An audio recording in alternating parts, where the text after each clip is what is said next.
Bwalo lalikulu la milandu ku Blantyre lagamula kuti zotsatira zachisanu mphungu m'madera North, Chikwawa East komanso Nsanje Central zinali zosavomerezeka. Bwaloli lati chisankho cha aphungu m'madera atatuwa chichitikenso m'masiku 60.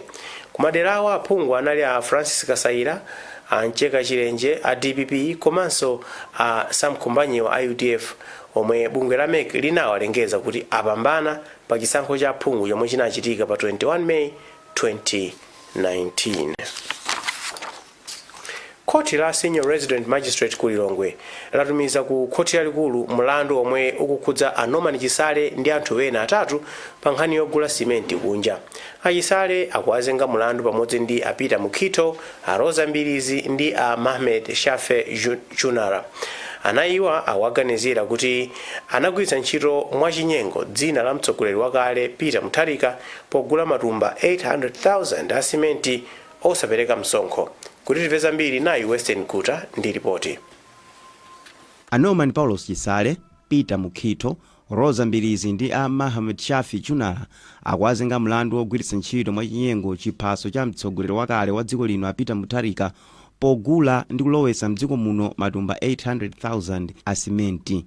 Izi akuti anazichita pakati pa zaka za 2018 ndi 2019. Anthu anayiwa akuwazenga milandu isanu ndi iwiri monga katangale, kuzembetsa ndalama, kulemba kalata za chinyengo komanso kugwiritsa ntchito ofesi zawo molakwika. Mkulu woyimira boma pa milandu a Stephen Kayuni anapempha bwaloli kuti lipereke nkhani ku High Court zomwe Senior Resident Magistrate Shailini Chirwa wavomereza. Akayuni ati kutsogolo kuno nthambi za Anti-Corruption Bureau, Finance Intelligence Agency komanso Malawi Revenue Authority zikhala nawo kumbali ya boma pa mlandu. Nabwera kunoku uza omwe aganizidwa mlandu wakuti mlandu wawo sukhala ku Magistrate Court koma kuti kupita ku court yaikulu yomwe ndi ku High Court. Zikata zonse za mlandu zichoka ku court yaing'ono ino zipita ku court yaikulu. A court yaikuluyo atipatsa date yokuti mlandu uyambe. Tikhulupirira kuti atipatsa date poseda pompa chifukwa tikanakondetsetsa kuti mlandu uyambe pompa. Zateremu ndiye kuti bwalo la High Court lilengeza tsiku lomwe mlanduwu upitirire. Kuchokera kuno ku Lilongwe malo mwa Zodiak ndine Western Kuta. Patakali pano Senior Resident Magistrate Shailini Chirwa watumizanso ku bwalo la High Court mlandu omwe nduna ziwiri zakale za boma Charles Nchacha ndi Simon Vuakaunda komanso mlembi wakale wa mkulu wa boma Lloyd Mohara ndi mlembi wa boma Bright Kumwembe akuyankha. Anayiwa akuyankha milandu isanu ndi umodzi yomwe mwazina ndi kusagwiritsa bwino ntchito ofesi zawo komanso kupereka umboni wabodza. Iwo akuwaganizira kuti anatengapo gawo pa kugula malo aboma komwe amchacha anachita. Andrew Viano anali ku khoti ndipo anatipatsa ripoti ili. Omwe akuwaganizirawa nduna zakale za boma Charles Nchacha komanso Simon Vuakaunda, mlembi wakale wa boma Lloyd Mohara komanso mlembi wamkulu Bright Kumwembe anakaonekera m'bwalo la Magistrate Shailini Chirwa kuti akamve milandu yomwe akuwazenga. Asanawuze milandu yomwe apalamula loya wa Nchacha Chance Gondwe anakana ganizo lofuna kupereka mlandu ku bwalo lalikulu, nkhani zina asanazikonse ku bwalo laling'ono. Koma muchigamulo chake Magistrate Chirwa anati mlandu omwe uli m'bwalo la Principal Resident Viva Nyimba upitirirabe. Iye anapitirira kuwerenga milandu isanu ndi umodzi yomwe anthuwa akuyankha yomwe ndi kunyengera kugwira ntchito mboma, kutsagwiritsa bwino ntchito ofesi zawo komanso kupereka umboni wabodza. Agondwe omwe akuyimiriranso Lloyd Mohara ali ndokonzeka kukayimirira anthuwa ku High Court. Awuza milandu yomwe akayankhe ku High Court komanso Magistrate Court imachita transfer ma proceedings wakuti apite ku High Court nje omwe chimachitika pa tsiku la lero. Zinatakhutira nazo zinasitinakhutire nazo koma ndi court lanena zimenezo munthu ngati sunasangalasidwe ndi zomwe court lapanga umapitanso ku court lina lapamwamba kuti likaonekenso nkhani zimenezo ngati iwe sunakhutisidwe. Ma charges amene anapasidwa clients athu ndi ma charges amene anabweretsa nalosiyana, chifukwa chake tinanena kuti ma charges enawo sanationese amene ationese mmene anationesera ma charges oyamba ndi zomwe timauza court. Anayiwa anawamanga chaka chatha powaganizira kuti anatengapo mbali pogulitsana malo omwe pa nthawiyo anali achiwiri kwa nduna za boma. Nduna za umoyo wawonjeza sabata ziwiri kuti sukulu zikhale zili zotseka pomwe akuyang'anira momwe chiwerengero chikhalire cha anthu omwe akupezeka ndi kachirombo ka corona. nduna mundu nawo akhumbize kandodo chiponda yati Msabatayi ophunzira msukulu zogonera komweko abwerere ku nyumba poyembekezera kuti adzaunguzenso ngati kudzakhale koyenera kutsekula sukuluzi. Achiponda ati boma lili ndi chikhulupiriro kuti pano ophunzirawa alibe kachilombo ka korona zomwe zachepetsa nkhawa kuti akapatsira makolo akapita ku nyumba. Boma lavomereza kuti chipatala chokhacho chothandiza amayi omwe avulala khomo la chiberekero fistula achitsekulanso kubwayira patadutsa miyezi 5 chitsekere malowa kuti aziwagwiritsa ntchito za muliri wa COVID-19. Potsimikiza izi, mkulu wa bungwe la Freedom from Fistula Foundation Mibawa wati kutsekula malowa kwapereka chiyembekezo kwa amayi omwe ali ndi nthendayi oposa 100 omwe analika kasi m'maboma osiyanasiyana a mdziko muno. Omenyera ufulu wa anthu pa zaumoyo Mphatso Nguluwe wati kuti lidziganizira boma likamachita ziganizo zina maka zomwe zingayike umoyo wa anthu ena pa chiopsezo. Jacqueline Khema ali ndi zambiri. Mwezi wa April chaka chatha boma linatseka malo okhawo amene amathandizira kwa amayi omwe avulala khomo la chiberekero fistula akubwayira pofuna kupereka mpata kuti azithandizirako anthu amene apeza ndi COVID-19 pa nthawi imene mliriwu udafika mdziko lino. Pa nthawi akuluakulu akunduna za umoyo adalembera akuluakulu akubungwe la Freedom from Fistula Foundation kuti achoke kubwayirako ndipo apite kuchipatala cha Kamu Central, koma bungweli lidakana ponena kuti kumalo a Kamu Central sikoyenera kuti adzikagwirirako ntchito yokonzanso amayi amene avulala khomo la chiberekero.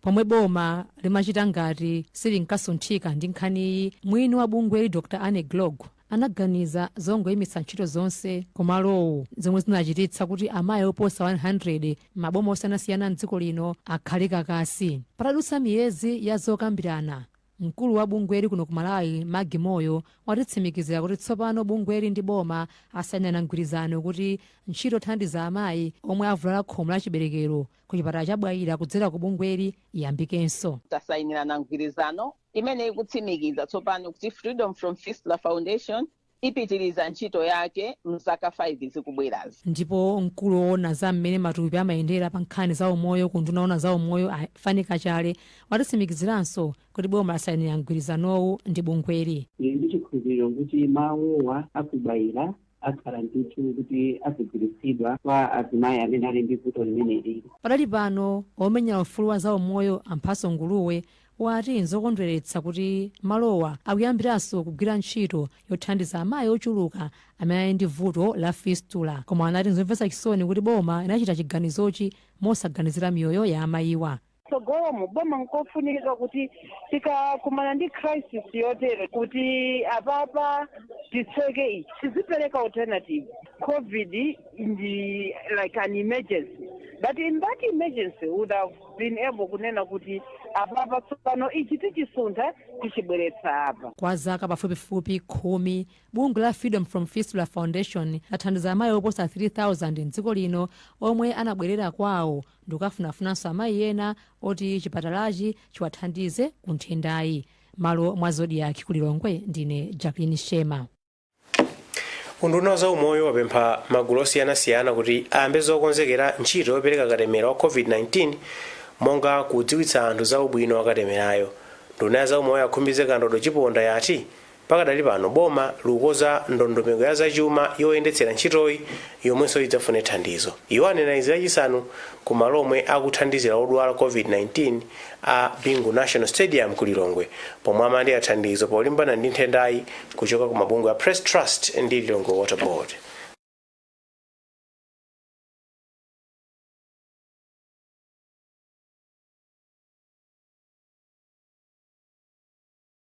Kampani ina yopanga mankhwala ya mdziko la Zambia, Shalina Pharmaceuticals, yachotsa ena mwa mankhwala a Sevit Vitamin C pa msika mdziko muno ponena kuti sakwanitsa ndondomeko zofunikira kuti anthu agule. Mankhwala awa ali mkamwa mwa anthu mdziko lino kamba kuti akuti amathandiza kukweza chitetezo mthupi la munthu zomwe zikufunikira makamaka pa nyengo ino ya muliro wa COVID-19. Patakali pano bungwe la Competition and Fair Trading Commission mdziko muno lauza Malawi omwe anagula kale ndipo analasa nagwiritse ntchito mankhwala kuti akabweze ku mafamasi ponena kuti mankhwalawa ali ndi kuthekera kuononga miyoyo ya anthu mu njira zina. Vanani Nyirenda akulankhula ndi ofalitsa nkhani ku bungweli a Innocent Helema. Competition and Fair Trading Commission tikuona kuti ngati pali anthu amene agula vitamin C mabatch number 0371572 ndi 0372251 akabweze kumene agulako. Chifanena kuti product katundu sakufika pa mlingo woyenerera ngati vitamin C akabweze kumene agulako. Komanso ngati pali ochita malonda amene akusungira katundu ameneyo amupange dispose of. Dzulo leronso tikupanga kafukufuku kuyendera mashopu ndipo tapeza kuti katundu ameneyo alipo ndithu pansika Malawi kuno. Dzulo tinapeza mabox opitirira 32 tikati box tikupamba za matablet 100 so tapeza mabox 32 oti muli matablet 100 oti sakulima kukhala pansika. Mwina titha kunena kuti matabuleti amene wawa ali ndi chiopsezo china chake kwa anthu amene angathe kuwagwiritsa ntchito. Ifeyo tinganene motsimikiza kuti katundu amenewa kapena matabuleti amenewa mankhwala amenewa sakufika pa mlingo oyenerera kukhala ndondomeko adayenera kuti kukwaniritsa ndondomeko ya vitamin C. Apolisi anakhwimitsa chitetezo lolemba ku dera la Midlands ku area 23 ku Lilongwe potsatira ziwawa zomwe zinabuka thupi la mwana wina wa zaka zinayi litapezeka mu mtsinje wina koma lilibe ziwalo zake zobisika. Apolisi anagwiritsa ntchito kutsokhetsa misonzi pofuna kubalalitsa anthu okwiya omwe amafuna kupha anthu omwe akuaganizira kuti achita izi. Zambiri mu ripoti ili la Alinafe Mlamba.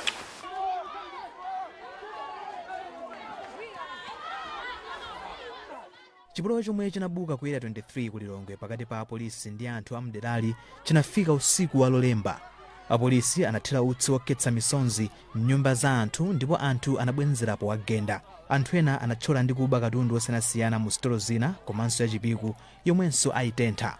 Anthu ati amafuna athane ndi mayi wina wa bizinesi komanso banja lake omwe amawaganizira kuti anaba ndi kupha mwana wa zaka zisanu Happy Phiri ndipo anamugwiritsa ntchito pa zizimba. Mnyamatayu anasowa pa 26 January chaka chino ndipo izi zitachitika makolo ake anapita ku mapemphero. Mneneri wa kumeneku anauza banjali kuti banja lina loyandikana nawo ndi lomwe likudziwapo kanthu. Izi zitadziwika banjali linasonkhanitsa anthu kuti asake mwanayu ndipo anapeza thupi lake litayamba kuwonongeka m'mbali mwa mtsinje wa Lingadzi. Ofalitsa nkhani za apolisi a James Kadadzera ati apolisi amanga anthu asanu ndi anayi omwe akukhudzidwa ndi chipolowechi. Iwo awonjezera kuti ayamba kufufuza za mneneriyu kuti afotokoze zomwe analosera zomwe zinapangitsa kuti chipolowechi chichitike. Lolemba lomwe ili mboma la Neno apolisi anathira utsi wokhetsa misonzi kubalalitsa anthu okwiya omwe anakhamukira ku ofesi za apolisi kumene amafuna kuti athane ndi bambo yemwe akumuganizira kuti anapha munthu umenewu. Anthu akudzudzula oganiziridwa mlanduyu kuti ndiye anapha bambo wina wakabaza wa njinga ya moto Saulos Chilima amene anasowa pa 14 January. Mnkhani wathu kuneno Steve Kalungwe akufotokoza. Chipwirikiti ndi kuthamangitsana pakati pa apolisi komanso achibale a munthu yemwe akuganiziridwa kuti waphedwa ndi mkulu wina ochita za malonda mboma la Neno. Tsopano chakhuza ntchito za malonda mbomali. Mwachitsanzo pa chipatala cha Neno zinthu kumeneko zayima pomwe apolisi anaponya utsi wokhetsa misonzi omwe unafikira kumalo omwe akusungirako odwala matenda a corona. Apa taona odwala akubanika komanso odikirira odwalawa ndi ena ogwira ntchito pa chipatalachi akuthawa kulowera uku ndi uku kufuna kupulumutsa miyoyo yawo. Utsi wokhetsa misonziwu unafikiranso ku nyumba zozungulira chipatala cha Neno komanso pa nsika zomwe zinapangitsa kuti anthu kumeneko athawe. Galimoto ya mtundu wa lole yomwe mwini wake ndi a Yohane George omwe akuganiziridwa kuti ndiwo anachita chipongwe chopha mnyamatayo nayonso ayiwotcha itapezedwa pepete mwa munda wina pomwe inabisidwa mudzi mwa nkhuku zalira. Banki ya FDH nayonso ayiswa mazenera. Apolisi akwanitsa kubweretsa bata mboma la Neno atayitana anzawo kuchokera ku Zalewa kuti adzathandize kukhwimitsa chitetezo mbomali. Malo mwa Zodiak kuneno ndine Steve Kalungwe. Muone Nkhani Msabatayi pano pa Zodiak tindiza mbiri posayidwa apa kani pomwepo.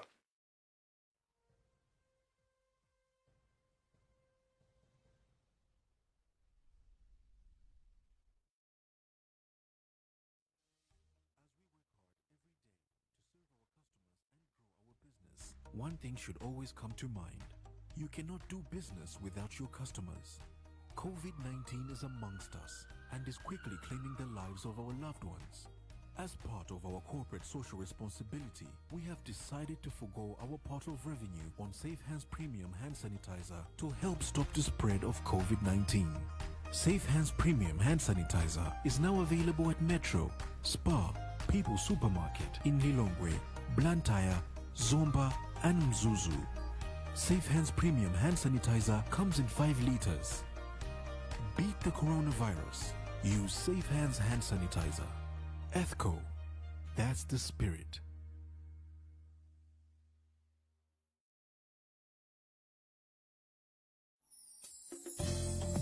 Amalawanzanga, kodi mukudziwa chiyani za lamulo lomwe limawumiriza adindo osankhika kuwulula zachuma, ngongole komanso mabizinesi omwe ali nawo? Lamuloli limathandiza kuti adindowo agwire ntchito mokhulupirika, motsata ndondomeko komanso mosabisa kuti asadzikundikire chuma mwachinyengo. Ndi udindo wathu wa Malawi kuonetsetsa kuti adindo sakupindula mosayenera ndi maudindo ndi ntchito zaboma zomwe ali nazo, ndipo kuti sakugwiritsa ntchito maudindo omwe ali nawo molakwika. Dziwani zambiri za Audipod komanso zomwe adindo aulula ku bungweli pofunsa ku maofesi a bungweli ku Catholic Secretariat Area 11 ku Lilongwe. Muthanso kudziwa zambiri za bungwe la Audipod ku maofesi a bungwe la NICE omwe muli nawo pafupi. Tengawo ukukufikani kuchokera ku Office of the Director of Public Officers Declarations, Audipod. If there's one thing that all soaps do, it's wash. From buckets to basins, bathrooms to streams, and everything in between.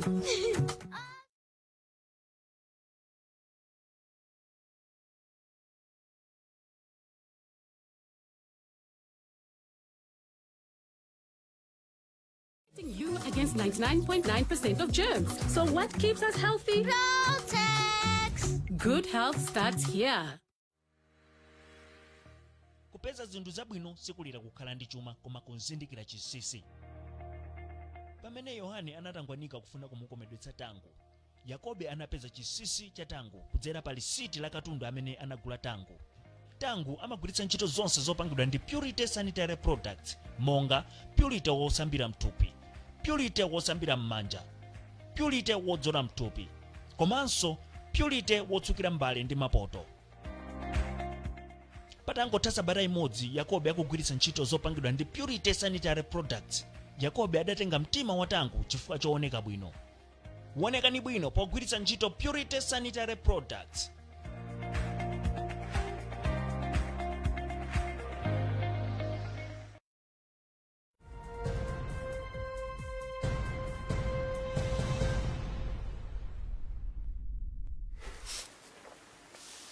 Wone Nkhani Msabatayi pano pa Zodiak. Tikupitiriza ndi nkhani zathu tione mitu ya nkhani. Bwalo lagamula kuti zotsala za chisankho cha phungu m'madera atatu ku Nsanje ndi Chikwawa zinali zosavomerezeka. Milandu iwiri ya akuluakulu m'boma lakale la DPP ayitumiza ku bwalo lalikulu. Ophunzira adikira sabata zina ziwiri kuti boma litsekulire sukulu kamba ka COVID-19, ndipo bungwe la FAM lati ligawa ndalama za COVID-19 zochoka ku FIFA molingana ndi zofunika za matimu ndi nthambi zake. Unduna za ulimi wati alimi 300,000 sanagule zipangizo zotsika mtengo mndondomeko ya boma ya Affordable Input Program yomwe imayenera kufikira maanja 3.7 million. Polankhula pa msonkhano wa Nkhani ku Lilongwe lachinayi, nduna mundu nawa Robin Lowe ati ndondomekoyi yomwe ayitseke pa 20 February ikuonetsa kuti ithetsa vuto la njala mdziko muno, pomwe kafukufuku oyamba akuonetsa kuti dziko lino likolola 4 million tons. Nduna yoona za chisamaliro cha anthu a Patricia Kaliati yadandaula ndi kupitirira kwa mchitidwe ozunza komanso kuzembetsa anthu akhungu la albino mdziko muno ngakhale boma linayika ndondomeko zowateteza. Poyankhula pa msonkhano wa Nkhani ku Lilongwe lachiwiri, Kaliati ati chiwembu chomwe anthu ena achitira Saidi Dayton wa zaka 20 kumangochi posachedwapa chikusonyeza kuti boma lidakalipa nkhondo yolimbana ndi anthu omwe akuphwanya ufulu wa anthu achi albino. Munkhani za masewero, bungwe la FAM lati ndalama zimene lalandira kuchokera ku bungwe la FIFA zigwira ntchito mogwirizana ndi ndondomeko zimene nthambi zake zakonza pothana ndi mavuto amene zakumana nawo kamba ka nthenda ya COVID-19. bungwe lilandira ndalama zokwana $500,000 za America kuchokera ku bungwe la FIFA, ndipo mkulu wa komiti oyendetsa thandizo la nthendayi Gomezgani Zakazaka wati nthambizi zipereka ndondomeko ya mmene zigwiritsire ntchito ndalamazo. Pakadali pano bungwe la FAM ku mathero a sabata ino lakonza msonkhano ndi nthambi zake okambirana za mmene ligwiritsire ntchito ndalama mu zochitika za chaka chino. Sampanda ali nkhani yonse. bungwe la FAM lalandira $500,000 za America zimene ndi chimodzimodzi 385 million kwacha kuchokera ku bungwe loyendetsa mpira pa dziko lonse la FIFA pothandiza mavuto amene akhudza mpira wa miyendo mdziko muno chifukwa cha nthenda ya COVID-19. nkhani ndi yozetsa mpumulo kwa matimu ena mu ligi yayikulu amene akudandaula kuti ali ndi mtolo wa mavuto azachuma potsatira kuyimitsidwa kwa masewerowa, ndipo ena anayamba kubwera poyera nkunena kuti atsala pang'ono kutha ngati sapeza thandizo la ndalama. Koma mkulu woona za thandizo la COVID-19 ku bungwe la FAM Gomezgani Zakazaka wati ndalama zimene zachokera ku bungwe la FIFA ndi zogwiritsa ntchito yokhudzana ndi ndondomeko za nthambi za bungweli kuti zipitirize ntchito zawo ngakhale masewero anayimitsidwa. Loweruka likudzali bungwe la FAM layitanitsa msonkhano ndi nthambi zake okambirana za dongosolo la mmene bungweli ligwiritsire ntchito ndalama chaka chino. Zakazaka akufotokoza akapereke chithunzithunzi cha mmene FAM iyendetsere ndalama zake za chaka cha 2021. tikakonza ndondomeko imene yazachuma ife ngati a secretariat timene akakumana ndi member associations akathe kuunikira budget ija kuti sona athe kuperekapo nzeru zawo za mmene yakonzekedera ndondomeko imeneyo, ngati pali kufuna zonjezera zina komanso ngati mwina pali zina zake zomwe zingasinthe kuti zimenezo zikaunikiridwe limodzi. Kenako tikachoka komiti imeneyo pamene mapita no komiti yayikulu ya FAM kuti imene tsopano ikatsindike kuti ayi ndondomeko yo itsopano ili bwino tikhoza kuyamba kugwiritsa ntchito potero kagwiritsidwe ntchito kandalama. Matimu a mu ligi yayikulu anali ndi malire pa 31 January kuti akhala atapereka malipoti ofotokoza amene anagwiritsira ntchito ndalama zokwana 5 million kwacha zimene analandira koyamba mwezi wa Novemba pamene mpira umayamba, ndipo akuyembekezekanso kulandira ndalama zina zokwana 5 million kwacha timu ina iliyonse. Apaso ndiye pamtsiziro pa nkhani Msabatayi. Sanasiyane tiunikeso mitu yake. Bwalo lagamula kuti zotsatira za chisankho cha phungu m'madera atatu ku Nsanje ndi Chikwawa zinali zosavomerezeka. Milandu iwiri ya akuluakulu mboma lakale la DPP ayitumiza ku bwalo lalikulu. Ophunzira adikira sabata zina ziwiri kuti boma litsekulire sukulu kamba ka COVID-19, ndipo bungwe la FAM lati ligawa ndalama za COVID-19 zochoka ku FIFA molingana ndi zofunika za matimu ndi nthambi zake. Pezani zambiri pa tsamba lathu la Zodiak Malawi.com. Ndine Joab Frank Chakaza. Kumbukirani kukhala motalikirana nthawi zonse kuti mupewe kufala kwa muliri wa COVID-19. Tsani.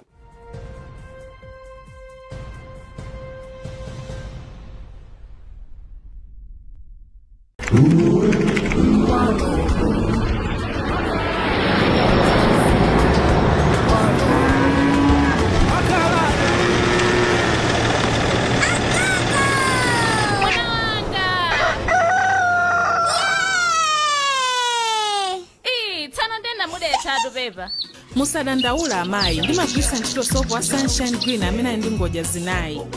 Sunshine Green Soap wapangidwanso mwatsopano, ndipo Sunshine Green Soap watsopanoyu thovu ndi #1, kuyeretsa ndi #1, kununkhira ndi #1, komanso kukhalitsa ndi #1. Tingotitu Sunshine Green Soap watsopano ndi more.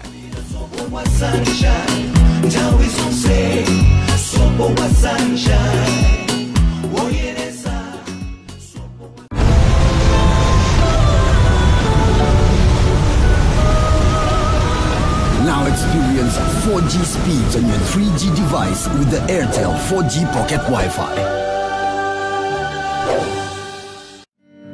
With Tasty Spread.